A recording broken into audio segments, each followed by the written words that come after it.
Not even 3 years ago, think about this, you guys, Barack Obama was president of the United States. But now his legacy as chief executive is drying up. First, Trump came in and began undoing his policies, but now even the Democrats are turning on the former president. In the last Democratic debate round, candidates took turns bashing Joe Biden for his connection to Obama's policies on immigration and other issues.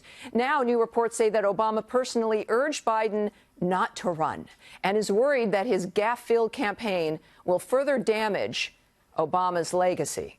Buck Sexton going to give us some clarity on this. He hosts the Buck Sexton Show.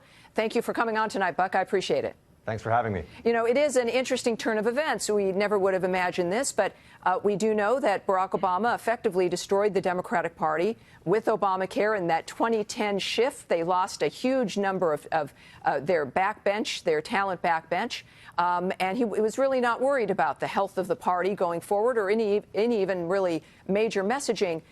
Do you think now Joe Biden is still nicely ahead in the polls? Do you think this problem is going to be the thing that undoes him and presents somebody else as the front runner? Well, I think that Biden has been the candidate in the lead by default up to this point, and he's been essentially riding on the fumes of the Obama presidency. He doesn't have Obama's coattails anymore, though, to hold on to. And when people learn more about him as a candidate, they start to think, who is this guy exactly? Remember, for 8 years, he was VP. He was somebody who, he was at a lot of events. His name recognition went up dramatically, which is a big difference from 2008, when he couldn't get more than 4 or 5% in any poll because people didn't know who he was across the country. But then when you saw 8 years at VP, people think, okay, a continuation of the Obama legacy. But then Hillary swooped in and was the candidate the last time around. So if he was so great, why wasn't he the guy then? He seems to be the guy now because there's nobody else that has come to the forefront that the party can really get behind. And I just say some of these new things that are coming up, like maybe they're not going to give him so many events late in the day. Maybe they're going to try to come up with a new way so he doesn't get tired. If he wants to be the leader of the free world, we can't be trying to come up with ways to make this easier for him. Buck, that's what, of course, the primary season is for. You find out what people are made of. You learn about who they are. You know, you do have some name recognition with Vice President Biden, but that's about it. But you do find out, and that's how people learned about Trump. You find out if someone's consistent, who they really are, if they're going to talk to you about policy or not, if they've got, it's not a joke. I mean, the president's got high energy.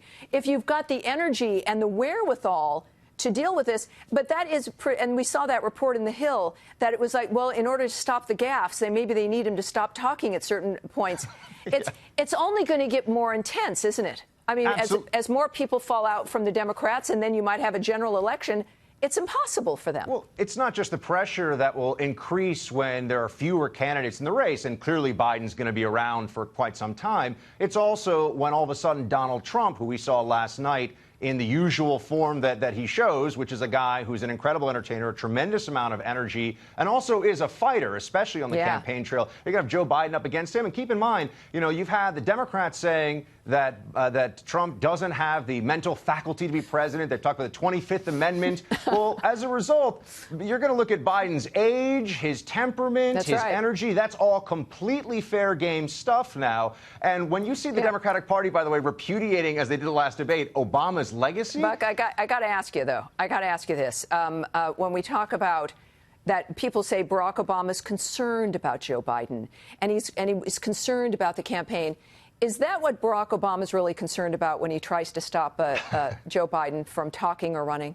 No, this is quite an Obamaism, actually. You mentioned at the start of the segment that Obama was incredibly successful running for himself at different points in his political campaign. The Democratic Party was in shambles when he was done, and his success at the ballot box never translated into other people. And I think that's why Joe Biden this time around. And that's going to happen this time. They're hoping that Biden, he gets surpassed, but he doesn't collapse. And that's why Obama's stepping in. We got to go, and I have a feeling this is going to be, a premonition here about what we're going to see coming up. Buck, thanks for joining me. I appreciate it.